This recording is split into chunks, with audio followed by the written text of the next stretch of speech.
Hey friends, welcome to Mark Remeets World. I'm your host, Mark Levy, and I'm so unbelievably excited to be here today. We are here with the season finale of season one. We're now getting after this. We're at like prime Boy Meets World, but we're technically there anyways because this is a really well remembered episode. This is I Dream of Feeney. So if you haven't seen it yet, I highly recommend you sit down, you get your popcorn, you make your giant bologna sandwich with all the bologna or whatever you want to do. Go on your Disney Plus, your Daily Motion, your DVDs, you get Lucky Syndication, you time travel, whatever. And then you watch I Dream of Feeney. So, you know what? I'm just going to wait and we'll see what happens.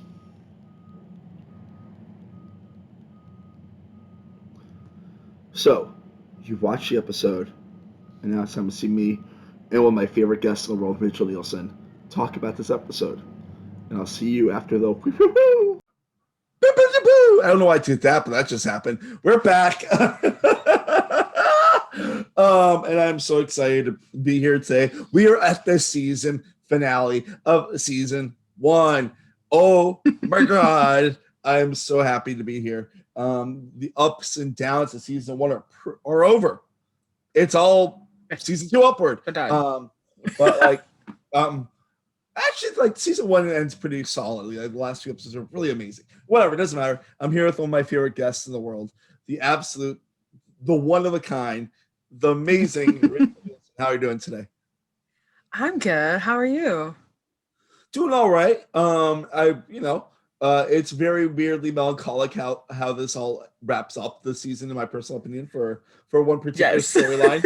But otherwise, that like it's great. I mean, like, I'm doing great. It feels good to be 1/7 done with this journey that I'm loving. But yeah. And also, while recording this, I learned that my interview with the directors of the director of our last blockbuster has gotten some popularity. People are watching on YouTube. That's just a whole different side note. But Look at you being popular. Yeah, I do the best I can. Miss 530,000 views on TikTok for one TikTok. I like it doesn't make any sense. It doesn't make any sense that I posted a video that I'm not in, that I was just paying homage to Catherine O'Hara, who is amazing, by the way. And it blew up. It blew up. It's over 600,000 views right now, and I literally can't explain it. And by the time this airs on Tuesday, it'll probably be over 1 million. Cross your fingers. Fingers crossed. I mean, I did 10 minutes worth of work and have reaped so many benefits from it. That's the American way. Okay, whatever. So here we are. We're at season one, episode 22. I Dream of Feeney. What a great name of an episode. By the way, I applaud the writers for that. I enjoy that. Yeah. It aired on May 13th, 1994. May 13th is my dad's birthday. No coincidence, of course. Directed by David Trainer and written by the one and only Mark Fink, who only wrote one episode of the whole series. And we watched it today. We did. We both did this morning. Yeah. The plot of the episode's really, really simple. Cory and Sean don't want to take a test. Cory wishes Feeney got sick, so he didn't have to take the test. There's no other plot in this episode either, so that's it. It's only like an A plot. That's it. That's just the only. So yeah, we start off the episode. Cory, Sean making milkshakes the way the kids do it, where they put too much milk in, too much peanut butter, an egg, whatever. But like, yeah, I did that as a kid. Yeah, same here. I put the lid on though, because I wasn't that dumb.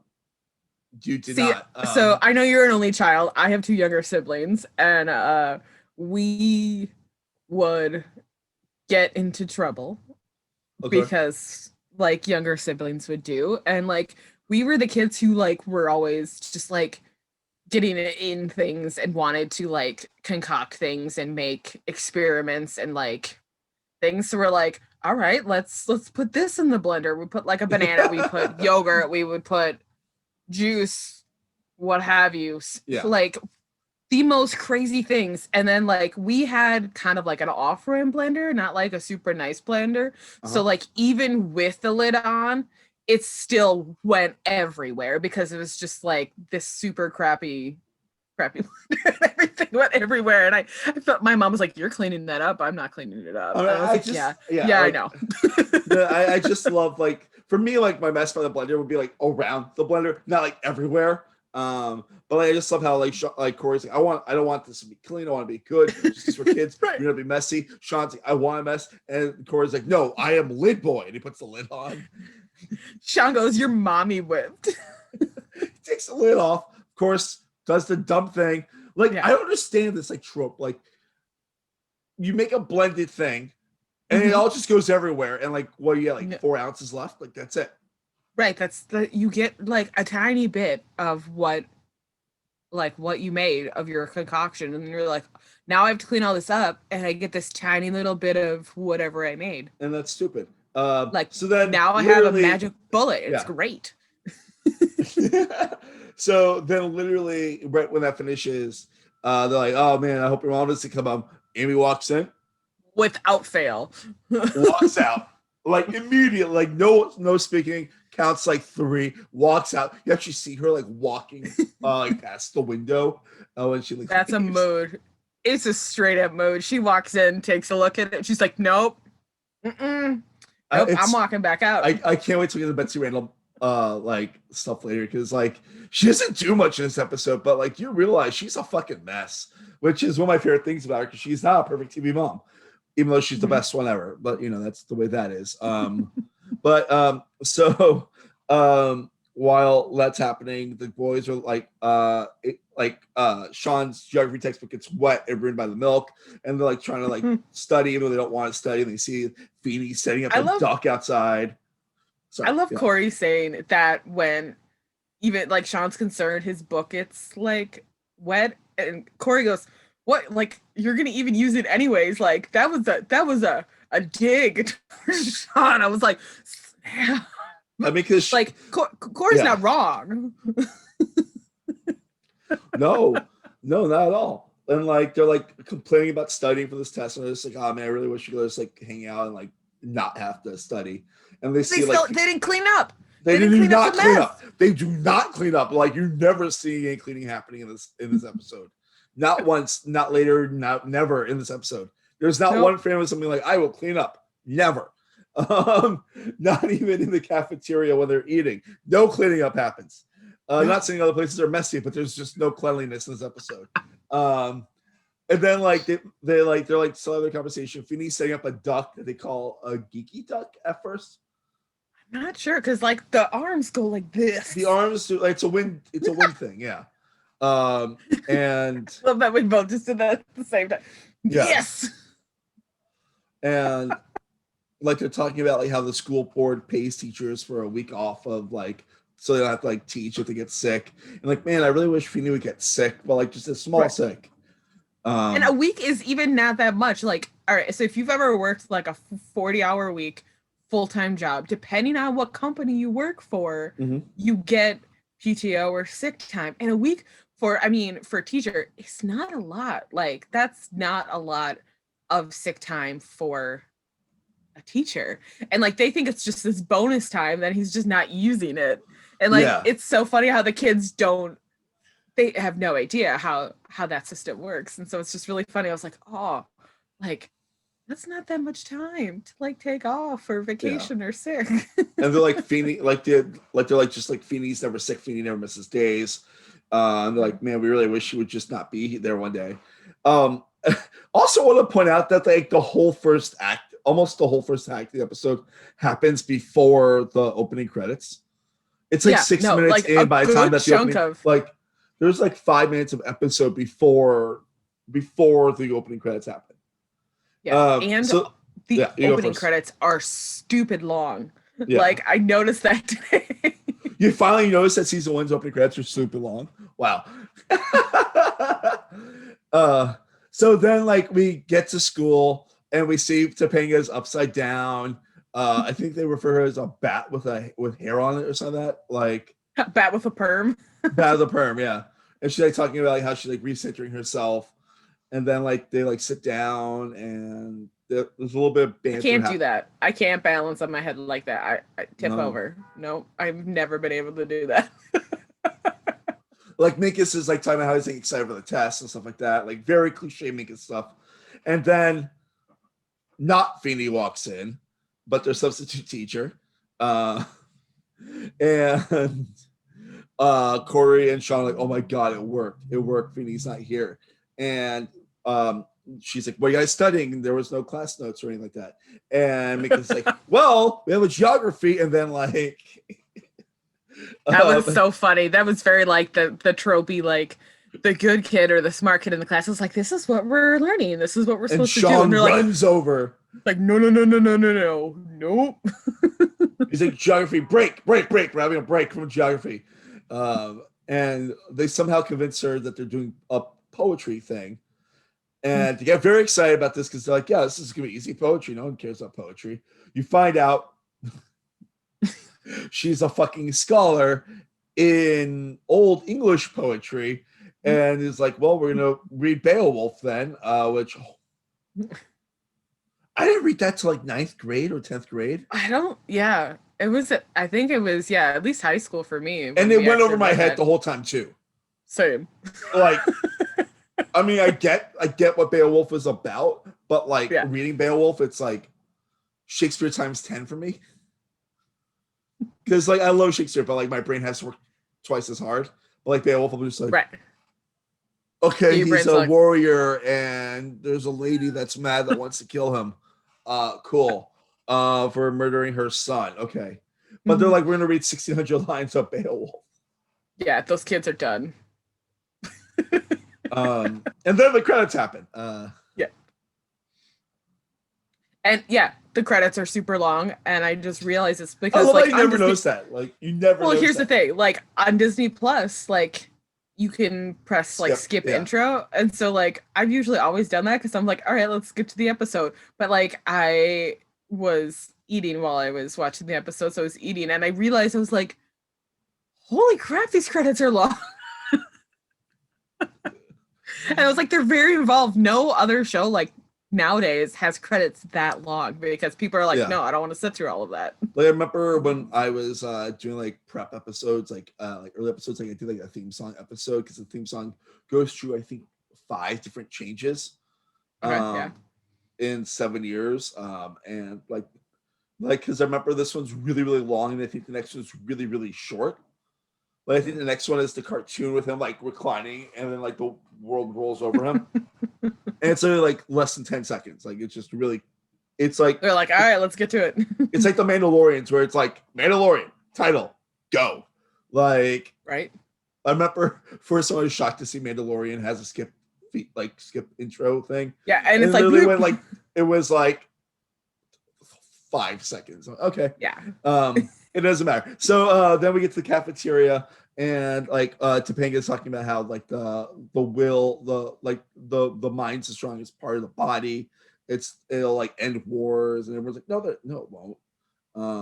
Am I forgetting anything else in that scene? Because that scene was pretty funny there. Well, like I know it's her and Minkus is really sad because he's just like, why, like, Mr. Feeney's in the hospital, and then he was saying stuff about karma and stuff like that. Yeah, so like you find out quickly that like that Feeney is in the hospital, and that Cory is now an X-Men that goes by the name Sick Boy. Where his power is to make everyone sick. And I know that you weren't a big X-Men person as a kid, but I was a huge X-Men person as a kid. A big shock, right? And like I just like I remember like being like, what my like X-Men superpower being if I can't be Cyclops, because Cyclops really exists. Cyclops is my favorite. I know I'm gonna get flack for that, but I don't give a flying fuck. I love Cyclops.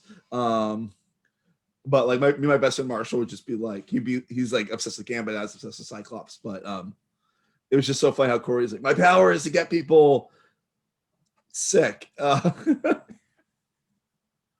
And then like sick for a geography test. And like I strangely liked geography as a kid because I just thought it was super interesting. Yeah. Like, and so I actually did really well in geography as far as like what state capitals were and like where things were. And so like I wouldn't, if it was like a math test, yes. I don't want to take a math test. If it No. was No, no, science, I'd be no. fucked. I don't get science.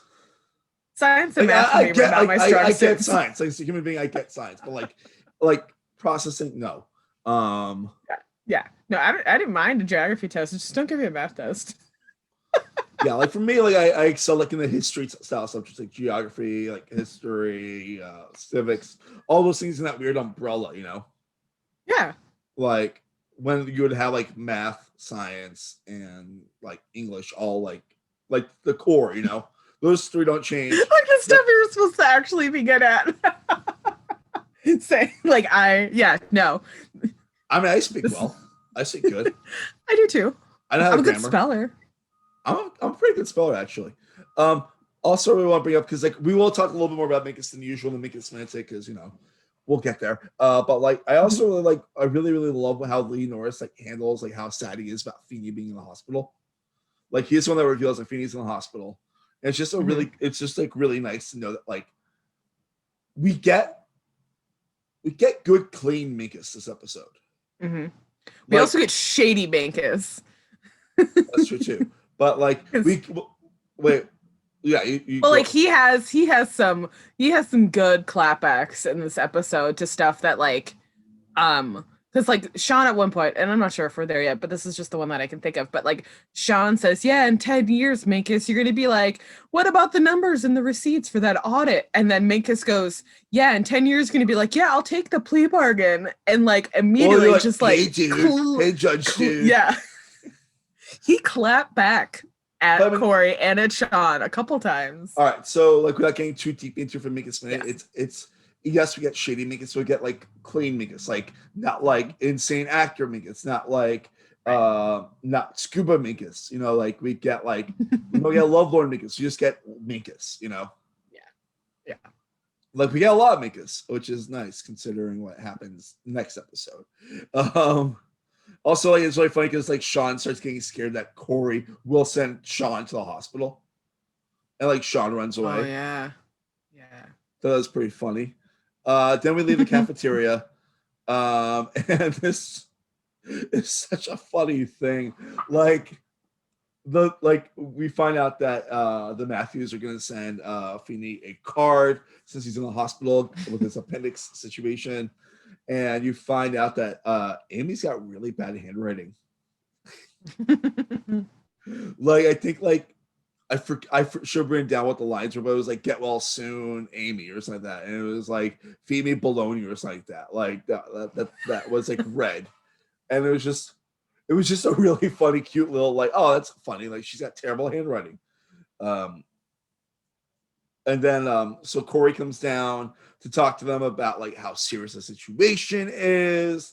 And they start talking about voodoo.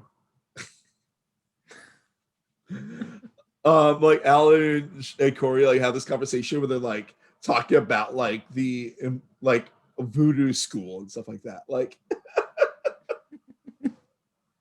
like I think I forget who says it, but one of them's like, you can learn voodoo on the street, right? Like, right? Am I making that up or am I going crazy? Like, so I remember that part in the episode, but like it wasn't like super like prevalent. So like I remember them talking about it, but like that's about it. That's fine. Totally fine.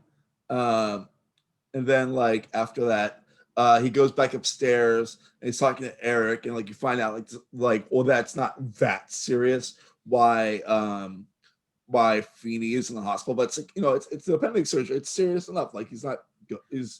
You know. My favorite is when Eric goes, they're talking about the cat, and like, yeah, the cat went to the hospital for surgery and then died. And Eric's like, they tried to reattach her head. That's what the odds going in weren't great. Like that was so great. I laughed really hard when like that happened. Like Eric's just so like just nonchalant about the whole thing. He's like, the cat didn't have a head.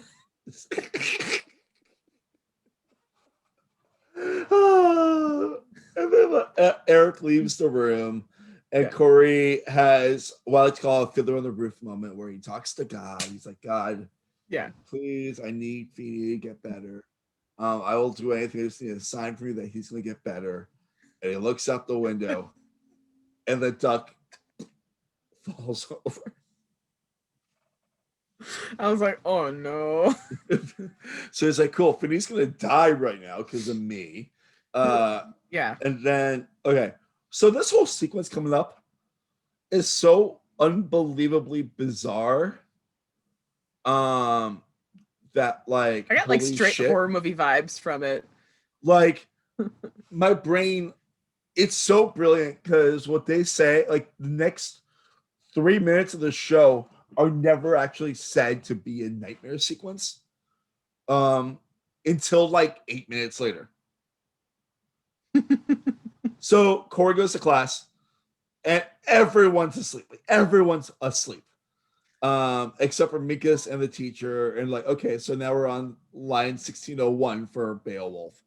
And like everyone, and like for someone that does not like Beowulf, he says Hrothgar very well, considering that word's got like 2 H's in it. But I didn't know how it was spelled until I saw the subtitles and it was spelled like that. I was like, oh, okay.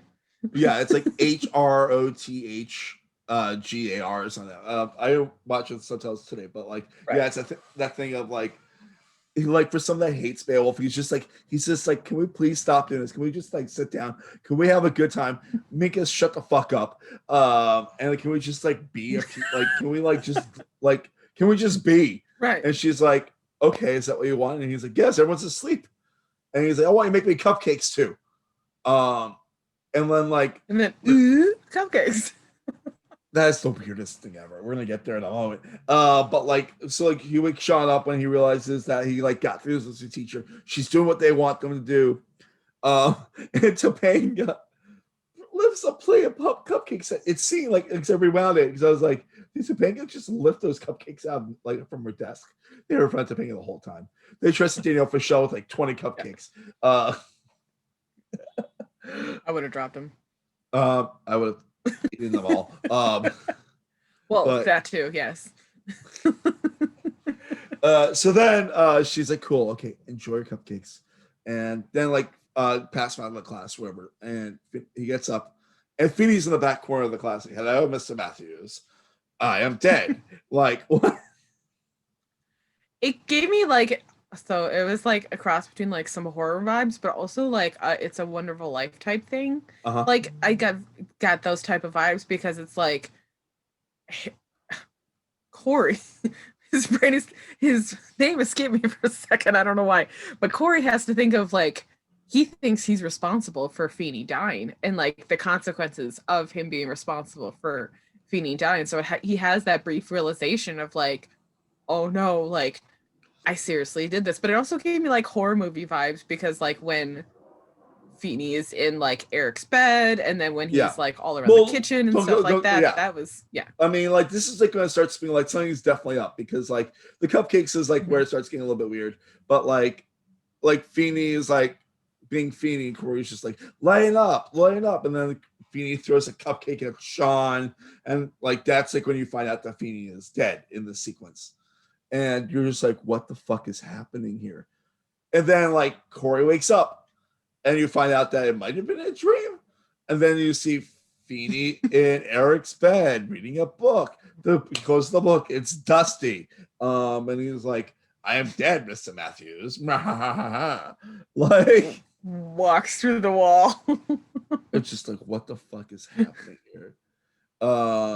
And then the next morning, this is when it gets, because like my brain is like, well, I gotta set this up before I say like what I'm about to say. But like, so Cory is like destroyed. He's like had that night. He's got the coffee. He looks destroyed by everything.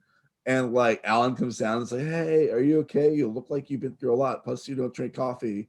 And like they bring up the idea of manifestation of guilt, which is such a cool idea to bring up in a kids show, right? You know, and then like Alan like leaves and you down here, Mr. Matthews, and like you find out that like Feeney is in the cup of coffee, and you're like, this nightmare is not over. What the fuck? And he looks up, and there's like 3 Feenies on the kitchen counter, and then like 7 more appear, and you're just like, oh my god, is Cory still in a dream? What if this whole episode is just a fucking waking nightmare?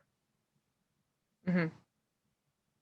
Like, there's an alternate timeline of like Boy Meets World where Cory doesn't age, and this is like just like he just wakes up one day and he's like, I just dropped my whole life with Topanga and all that stuff.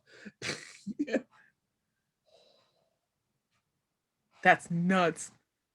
That'd be crazy. I mean, that's not a real thing, but like right, it's just right. But like, it's that weird thing of like, if Cory woke up in 2 layers of this dream sequence, what's to say the rest of the series is not a dream sequence?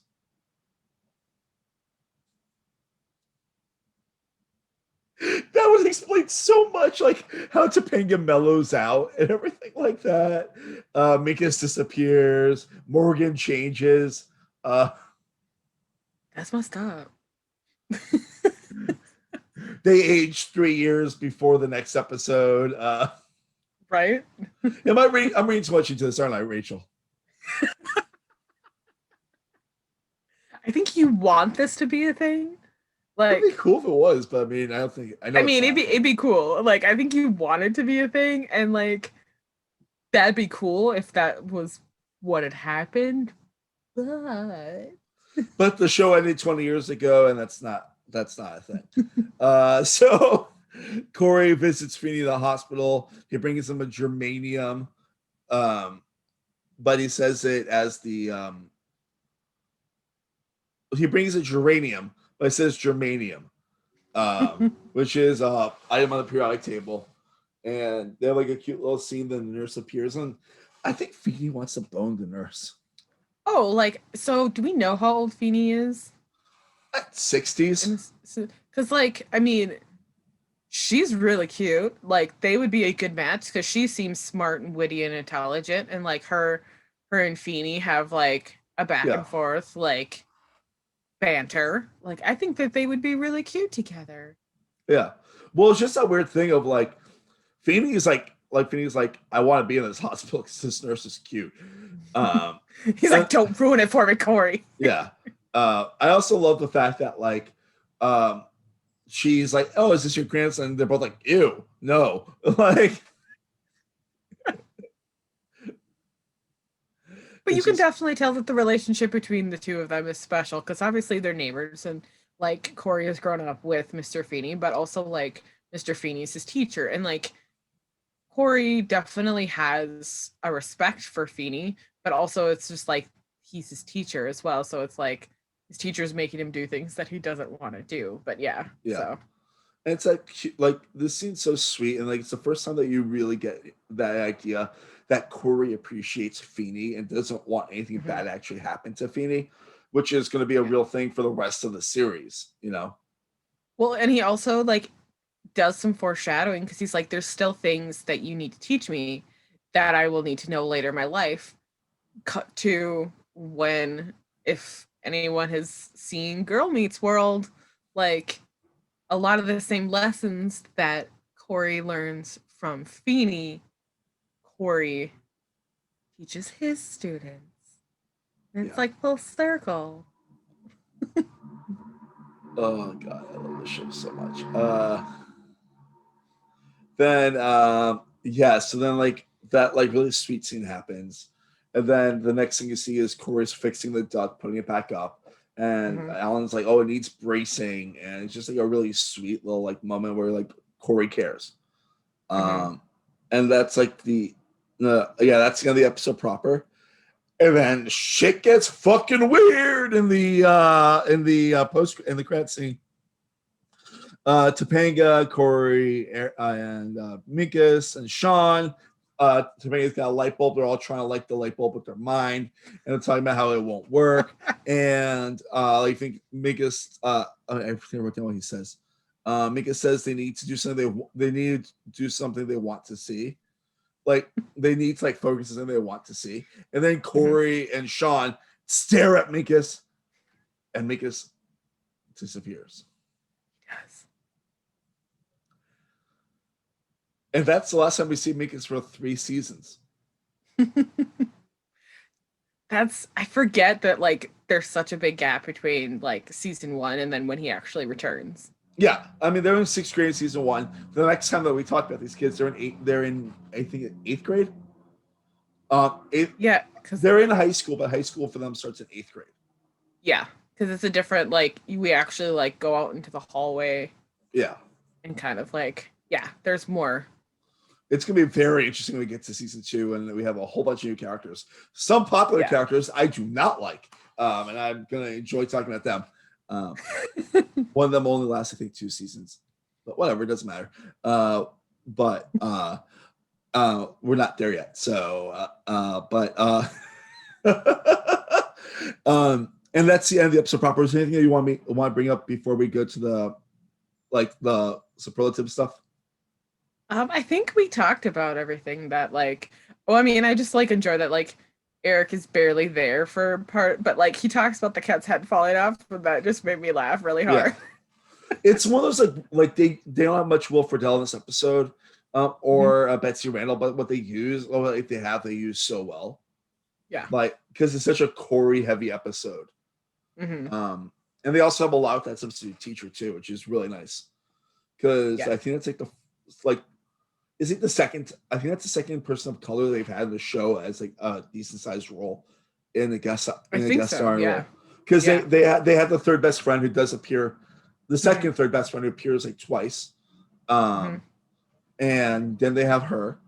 But I can't think of any. I mean, obviously the show does pretty decently, especially like a character like Angela later on. But yeah, I'm trying to think of anything else that needs to be said like before we get to other important things. I'm good. Yeah. All right. So let's get to the Minkus Minute. Minkus Minute. It makes me so sad. This is like the last one until like 60 episodes from now. But this is like what I like about this episode is like for Minkus is it's like a good Minkus Prime episode. Like he's ready for the test. He like Sean makes fun of him in a really good way. That's a really weird nasal accent that like Lee Norris has. And then he does like, hey dude, judge dude. I'm like totally looking like, and you like bail, bro. And it's just like really funny, that stuff. I also like, I just can't get over how much like Minkus' heart in this episode is just so fucking beautiful. Like he doesn't do much. He's in like 3 scenes. Like he's in that opening scene. Well, he's in like 4 scenes. He's like briefly in that weird nightmare sequence that you don't find out it's a nightmare ever. And it's just, I don't know. It's just like, it's one of those weird things of, I'm sad Minkus is only in 1 season, but also like this got brought up in my episode, my last episode. It's like, how will Minkus fit in the high school situation when they're adding they add like 5 new characters in the first episode of that of season 2. Yeah. Like, I mean, because like Minkus doesn't come back till season 4. Yeah, the finale of it. Yeah. Yeah. So like, I mean, him in high school, like, I feel like Minkus is definitely that overachiever, like, super good grades type kid. And like, I mean, we find out later, like, that actually did him really well in life because he actually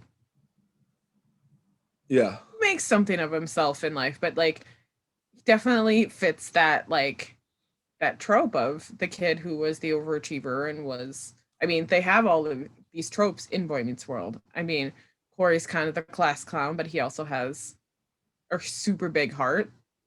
And I mean, Topanga's kind of like, I don't know, like not a normal trope, but yeah, but no, like Minkus definitely like has a huge heart in this episode.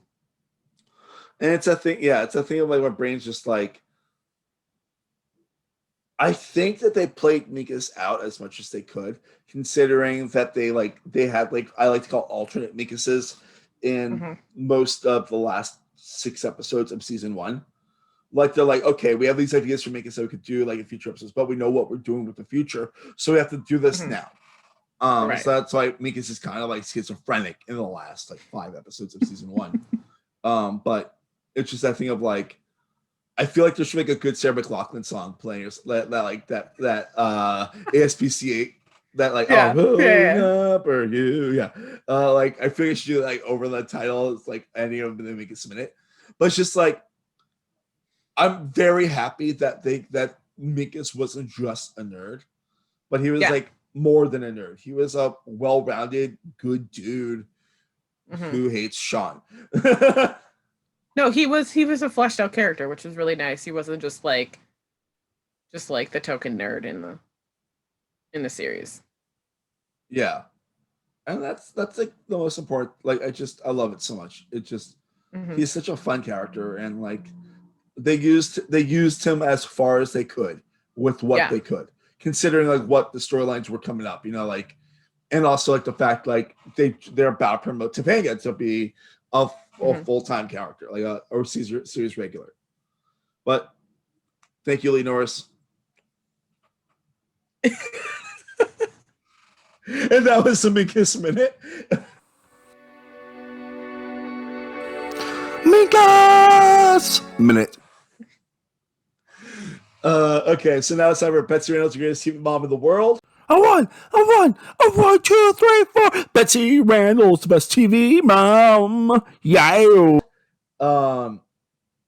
don't get much more of this episode. We just learned that she has really bad handwriting, and that she's kind of over her kids being fuck ups. Like what she does this episode with less than 10 lines is she's literally in 2 scenes. And one of those scenes, she's on screen for 4 seconds, and one of those seconds is really walking past the window, like away from the house.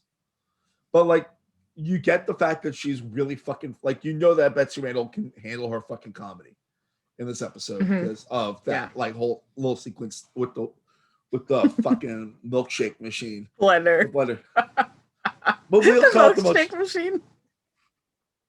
I haven't had my coffee yet. I haven't eaten yet. It's 3:00. Let me be. And then like then she has that really cute like greeting card thing, like where like no one can figure out the fuck she write. Like they say baloney. At one point they think it like what? She just says like chicken scratch handwriting. Like maybe she should have been a doctor. I don't know. But like it's just, even though we don't get much of her, we know that like we get more fleshed out from her. It's not like the richest Amy episode, but like it's more of those like, oh, she's got bad, like it's like when you're writing a character thing, like it's like you don't think about, does the character have bad handwriting? Does the character get mad easily? Stuff like that. And what we get from her is that. Yeah. And eventually she cleans up the kitchen because the kids did it. Right, because like who else would do it? I mean, we're gonna make the mess bigger. But yeah, it's just not the biggest episode for her, but it's fine. She doesn't need a big episode every time. And anything else you want to talk about for her? No, I think she, you said it well. Like she had very little to do in this episode, but she did really great with what she had. And yeah, no, I enjoyed her. Nice. Now it's time for the episode MVP. Let me think. What was my brain for this one? I'm gonna have to give this probably to Ben Savage. They give him a lot to do. He handles it well. I like a good spiral episode for Ben Savage, especially young Ben Savage. I think he's hilarious in it, especially when you're in that weird 8 minutes the episode where it's a nightmare sequence where he's interacting with Feeney. I almost gave it to Feeney, but for me, just because he has to deliver so much in this episode, Ben Savage. I actually went with Feeney. So like I think this is like a really solid episode for him as well. I also just like how blatant and blunt he is when he's like, Cory, I died. Like you killed me. Like just very just like blunt, and like I was not expecting that. I also just like see like 7 different versions of him around the kitchen just laughing. Yeah. Like that was just super funny, and I just liked that whole sequence of that going on. And like I think like Feeney had definitely some good moments, and like Feeney and Cory play off really well off each other in this episode. So I definitely thought it was a really good effort between the two of them. It's one of those, like, yeah, I mean, like, what I also love is, like, you don't get much, you don't get that. I mean, Feeney's probably the second lead in this episode, honestly, maybe third lead, I'm not sure, but because it's like Cory and then everyone else. But like, yeah, what we get of Feeney is like, we get very silly Feeney because it's Cory's brain Feeney. And then we get like that beautiful hospital scene.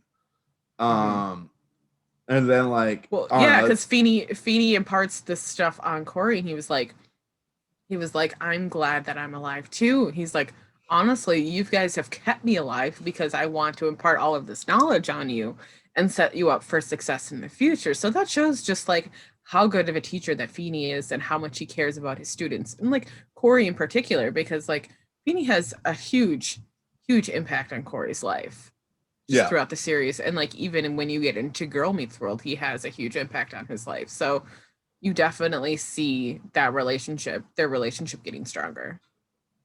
Totally, and that's part of the beauty of the show. Like what I like about this episode is it's not my favorite season finale of anything from the series, but it's not my favorite season finale from anything from the series, but like it does a really good, okay, this is where we're going with the series, you know?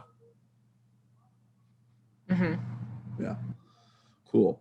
Anything else you want to talk about before we get to plugs? No, I'm good. Okay. Cool. So let's give me your plugs. My plugs. Well, we kind of touched on it earlier at the beginning of the episode. I do make content for TikTok and Instagram and recently Twitter. Just on Twitter. Just reactivated your Twitter? Okay. No, so I've been on Twitter since 2009. Yeah, we all have. But I just more actively started using it yesterday. I hadn't posted in like over a year. Oh no, it's like so I was talking to my friend Jordan Kalish about things because a long time ago, like because he always asks on RHAP, like who's the first Survivor like contestant you followed, and mine, that not counting my friend Zeke, was Nick Wilson, and he's like, wow, you're like new to Twitter or new to Survivor. I'm like, no, I just didn't follow anyone. I didn't use my Twitter until like 2 years ago. Well, like for me, Twitter, like it's just like like Twitter consistently updates, and so like I always feel like I'm not caught up on Twitter. I think, and that's why I think for a while I just like stopped using it because I felt like it was just like I didn't feel like always caught up, and then like people retweeting other things, so it was just like sometimes my newsfeed was just full of like retweets, and so like I didn't get any benefit out of Twitter, and that's why I think I didn't use it for so long. And so like I just started recently doing it, so like come check me out and see all the cool stuff that I do at R2Neil2 R2Neil2. Yes. And you'll see that scrolling, all that stuff. Nice. For me, you can follow me at MarkLevy85 on Twitter and all the things. You can email the show, markremeetsworld@gmail.com. If you have an idea for the show or a question for the show, or we're on the show, please let me know. That'd be really cool to have you talk about it if that's you. Or just talk about the show. I talk about Boy Meets World all the time. That's just a real fact of who I am. You do. I really can. Also, I don't really plug things from Mark Talk too often here, but on Fridays I do a Brant Steel, which is like a reality simulator, and I'm going to have my winners at Wars season this Friday, the 18th at like 5 p.m. I think maybe 4:30. I'm not sure. We're figuring out the details. And it's gonna be fun. It's gonna be stupid. Some of the winners are there, and if you're a fan of like sequester people, a lot of like sequester. I just have that theme song in my head. Where's that war? Where's that war? Yeah. And also, guys, do me a favor. I want to try to get Rachel deeper into Survivor, even though like she's watched I think 4 or 5 seasons now, but I want to get her deeper in. So give me recommendations. I got ideas, but I've got an idea. Let's figure this out together. Rachel, thank you so much as always for being you and for being like my favorite guest ever for the show. So I mean, we do make a pretty good team. We're a really good team. I will lie. have to say that. And I'll see you guys with season 2. Do not know if we're taking a hiatus. Probably not. I don't know. Figure that all out. I'm trying to get a job right now too. We'll figure it all out together. I love you all. Thank you guys so much for watching, and see you next time. Bye.